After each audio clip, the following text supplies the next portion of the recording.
তখনই স্বাধীনতার লড়াই কংগ্রেস লড়াই করছিল। নিয়ে এসছেন এসআইআর দিয়ে ভোট কেটে আবার আপনারা বর্মনজি সুদীপ রায় বর্মনজি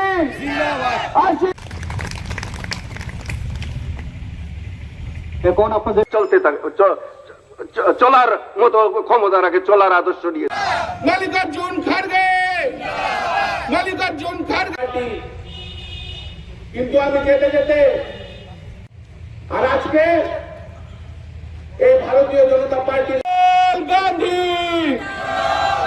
রাহুল ইন্ডিয়ার বিরোধিতা করেছিল।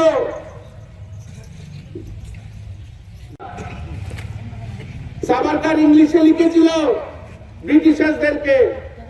हिंदू धर्म को बेचता है, बेच रहा है ये लोग, ये व्यापारी है।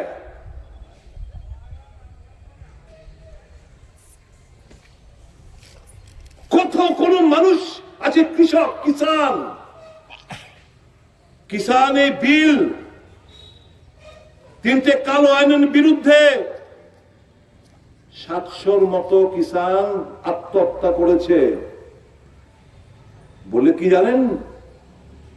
ये आतंकवाद है। किसान जो हमारे अन्नदाता এদেরকে বলা হয় বিজেপির তরফ থেকে कि आतंकी है, ये आतंकवाद है। किसान अपना हक के लिए मांग नहीं कर सकता। अगर कोई मांग करता है तो बोलता है, इसको दिखा के बोलता है ये टेररिस्ट है, आतंकवाद है। কোশ্চেন লিক হয় সারা দেশ জুড়ে। ছাত্র ছাত্রীরা, বেকার যুবক যুবীরা আন্দোলন করবে, লাঠি পেটা করা হয়। এই তো দেশ, ভারতবর্ষ এইভাবে তো চলছে। জানেন আপনারা এখানে যারা বসে রয়েছেন ভারতীয়, আপনারা, আমি ভারতীয়, আপনারা সবাই ভারতীয়, যারা কথা শুনছেন ভারতীয়, প্রত্যেক ভারতীয়র মাথা পিছু 4.5 লক্ষ টাকা ঋণের বোঝা নিয়ে যারা আজকে আপনারা রয়েছেন, যে শিশুটি জন্মাবে 4.5 লক্ষ টাকা ঋণ নিয়ে জন্মাচ্ছে। দেশ বর্তমানে হাইয়েস্ট যতগুলো দেশ রয়েছে ওয়ার্ল্ড মনিটারি ফান্ড WMF থেকে হাইয়েস্ট পর্যায়ে নিয়ে রেখেছে। 249,000 লক্ষ কোটি টাকা। এটা শূন্য দিতে দিতে দিতে দিতে দিতে শূন্য দিতে দিতে ওই শ্যামল সময়ের বাড়ি অব্দি যাইব গা। শূন্য যদি লাগাইতে থাকে নিহান্তিকা প্রায় 150 কিলোমিটার, ওই 150 মিটার দূরে শ্যামল সময়ের বাড়ি, এখানে অব্দি শূন্য লাগাইতে যাইব গা। 249,000 লক্ষ কোটি ভারতকে আমরা ঋণ।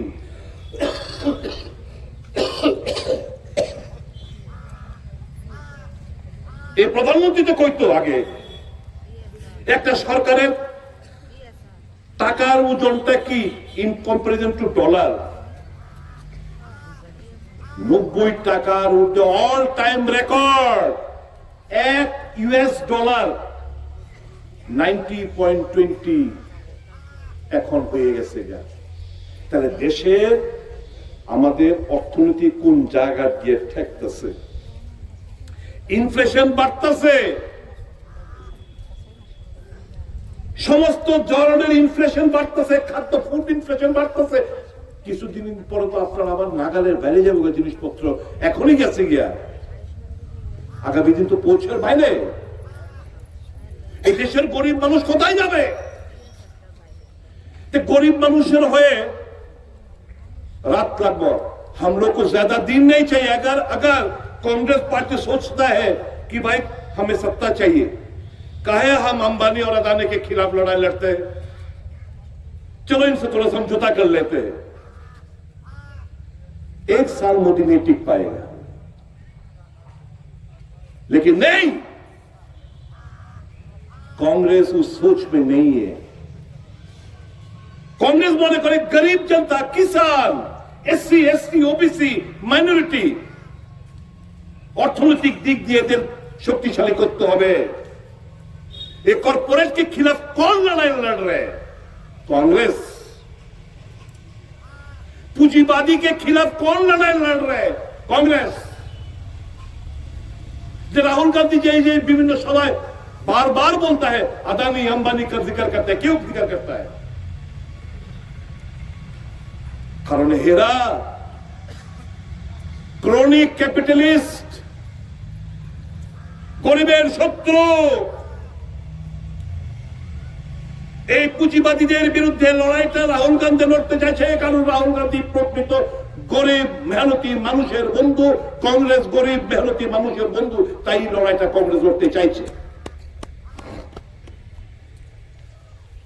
আর কোন দলের হিম্মত আছে রাহুল গান্ধী কিংবা কংগ্রেস দলের নেতারা কর্মীরা আদানি আম্বানি আর এই সমস্ত বুকচিতে কথা বলা, লড়াই করার হিম্মত কেউ রাখে? অন্যান্য পার্টিগুলো যারা বিরোধী দল করে छोड़िए भाजपा को, ये तो दलाली करता है।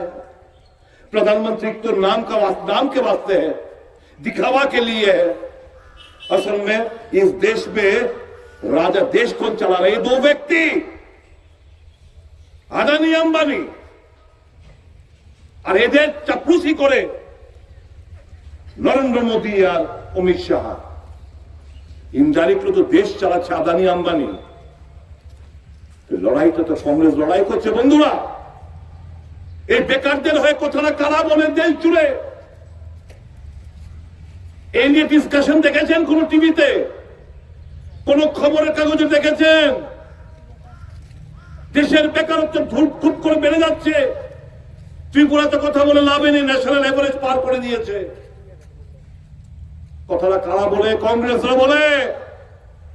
লড়াইটা কারা করছে? কংগ্রেস করছে, যুব কংগ্রেস করছে। মহিলারা আজকে নিরাপত্তাহীনতায় ভুগছে। খুল্লাম খুল্লা পুড়িয়ে মারা দেওয়া হয়। খুল্লাম খোলা রেপ করে থানার জেলে রেপ করেছে, ধরা পড়েছে, চাপে পড়ে ধরে জেলে পাঠিয়েছে। আইন পরিবর্তন করে, গুজরাটের আইন পরিবর্তন করে, জেল কোড পরিবর্তন করে ওই ধর্ষণকারীদের জেল থেকে মুক্তি এনে এদের মালা দিয়ে বরণ করা হয়। ভারতবর্ষের মধ্যে আমরা বসবাস করি বন্ধুরা। এই মহিলাদের নিরাপত্তা নিয়ে লড়াইটা কারা করছে? মহিলা কংগ্রেস করছে, কংগ্রেস পার্টি করছে। এই দেশটা এই জায়গায় চলে যাচ্ছে, খুব কষ্ট হয়। দেশবাসী হিসাবে প্রচন্ড কষ্ট হয়, প্রচন্ড পীড়া দেয়। মানুষকে বুঝতে হবে, দেশবাসীকে বুঝতে হবে বিদেশ নীতি ফেলিওর। এই অপারেশন সিন্দুরের সময় অল ওয়েদার ফ্রেন্ড রাশিয়া একটা স্টেটমেন্ট দেয়নি। অল ওয়েদার ফ্রেন্ড রাশিয়া ভারতবর্ষের পাশে রয়েছে একটা স্টেটমেন্ট পর্যন্ত দেয়নি। অন্য দেশ তো পাকিস্তানের হয়ে চায়না, পাকিস্তানের হয়ে টার্কি, বিভিন্ন দেশ পাকিস্তানের হয়ে কথাবার্তা বলেছে, অস্ত্র দিয়ে সহায়তা করেছে। অপারেশন সিন্দুরের সময় না আমেরিকা, না রাশিয়া, না চায়না, কেউ না একটা দেশ ইন্ডিয়ার সাথে ছিল না। India stood isolated during Operation Sindoor.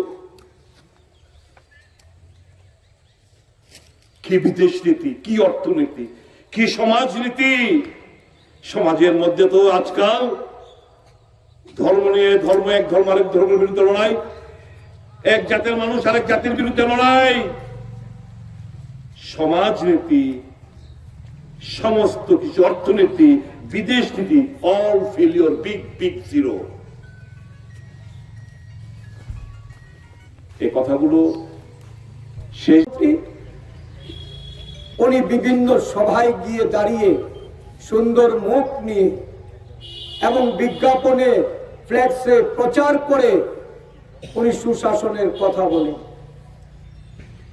আমার পূর্ববর্তী বক্তা সুশাসন নিয়ে বলেছেন, এখানে সুদীপ বাবু সহ অন্যান্য নেতৃবৃন্দরা আছেন, বিশদভাবে বলবেন। শুধু আমি এই রাজ্যের মাননীয় মুখ্যমন্ত্রীকে কতগুলি বিষয়, ওনার বক্তব্যে যে বিষয়গুলি থাকে বাস্তবতার সঙ্গে এর মিল নেই। আমি রাজ্যের অনেক মুখ্যমন্ত্রী দেখেছি, অনেকের সাথে কাজ করেছি, কিন্তু এত বড় দুর্বল মুখ্যমন্ত্রী, এত বড় একটা প্রশাসনিক ব্যর্থ মুখ্যমন্ত্রী এই রাজ্যে আর আমি কখনো দেখিনি। কার উদ্দেশ্যে কথাগুলি বলছেন? জাতীয় কংগ্রেস সহ বিভিন্ন বিরোধী দলের সংস্কৃতি নিয়ে উনি কথা বলেন। আরে ভারতবর্ষের সংস্কৃতি তো কংগ্রেসের সংস্কৃতি, ভারতবর্ষের কৃষ্টি কংগ্রেস দলের কৃষ্টি। আজকে ঐক্যবদ্ধ সংহতিপূর্ণ ভারতবর্ষ, এটা কংগ্রেস পরিচালনায়, তার পরম্পরা, তার ধারাবাহিকতা। আপনি কংগ্রেস দলের প্রতি আঙ্গুল তুলে বলছেন যে কংগ্রেস দলের সংস্কৃতি নাকি মারামারির সংস্কৃতি। কংগ্রেস দলের সংস্কৃতি হলো বিরোধী দলের উপর আক্রমণ এনে তাদের রাজনৈতিক কর্মসূচি বানচাল। আপনি কংগ্রেস দলকে দায়ী করেন, দোষারোপ করেন।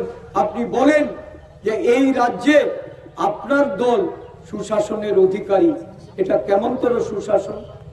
এই অঞ্চলের যারা সুনাগরিক, আপনাদের কাছেও আমি এই প্রশ্নটা রাখতে চাই, সাংবাদিক বন্ধুদের মাধ্যমে সারা রাজ্যের মানুষের কাছে, যারা গণতন্ত্র প্রিয় মানুষ, আজকে দেশের অরাজক অবস্থায় যারা প্রতিবাদ করতে চান, যারা মনে করেন যে এই সংবিধান আমাদের আত্মা, এই সংবিধান নিয়েই আমরা শ্বাস প্রশ্বাস ত্যাগ করি, এই সংবিধান বাঁচানোর জন্য যারা লড়াই করতে চান, যারা মনে করেন এই দেশকে অটুট রাখতে হবে, ঐক্যবদ্ধ রাখতে হবে, ওই বিভেদকামী শক্তি, বিচ্ছিন্নতাবাদী শক্তিকে মদতকারী এই সরকার আর এই রাজনৈতিক দল, তাদেরকে প্রতিরোধ করা এটা একটা নাগরিকের দায়িত্ব। এই দায়িত্ব পালনে যারা ঘর থেকে বেরিয়ে আসেন, যারা জাতীয়তাবাদী স্রোতের সঙ্গে যারা মিশে গিয়ে দেশকে শক্তিশালী করার জন্য জাতীয় কংগ্রেসকে শক্তিশালী করতে চান, তার পতাকা তলে এসে সামিল হন, আজকে তাদের প্রতি আপনার দলের কি বিচার? আপনার দল এখানে একটা কর্মসূচি হবে, এই কর্মসূচিটাকে সাফল্যমণ্ডিত করার জন্য যাদের সহযোগিতা প্রয়োজন, ডেকোরেটরকে আমরা ডেকে নিয়ে এসেছি, ধমকে চমকে ডেকোরেটরকে এখান থেকে বিদায় করে দেওয়া হয়েছে। একজন ডেকোরেটর ভাই এগিয়ে এসেছেন, মঞ্চ তৈরি করছিলেন, রাতের অন্ধকারে এই মঞ্চ ভেঙে দেওয়া হয়েছে। নানাভাবে এই কর্মসূচিটাকে বানচাল করার যে ষড়যন্ত্র হয়েছে, এটা কেমন করে সুশাসন? জায়গায় জায়গায় কংগ্রেস ভবনে আগুন ধরিয়ে দেওয়া হচ্ছে, কংগ্রেসের কর্মসূচিতে আক্রমণ করা হচ্ছে, কংগ্রেস নেতৃবৃন্দের বাড়িতে গিয়ে আক্রমণ চালানো হচ্ছে, আসবাবপত্র ভেঙে গুড়িয়ে দেওয়া হচ্ছে, হুমকি দিয়ে কর্মসূচি বানচাল করার চেষ্টা হচ্ছে। এবং এই চেষ্টা বারংবার ব্যর্থ হয়েও এই স্বৈরাচারী দল, যারা সুশাসনের মুখোশধারী, এই দলের মুখ্যমন্ত্রী থেকে শুরু করে এই দলের প্রত্যেকটা মন্ত্রী, নেতা, তারা শিক্ষা নিচ্ছেন না, তারা শিক্ষিত হতে চাইছেন না। তারা বুঝতে পারেননি মানুষের মনের কথা, সারা দেশ কি চাইছে, সারা দেশে আজকে রাজনৈতিক কর্মকাণ্ড কোন দিকে ধাবিত হচ্ছে।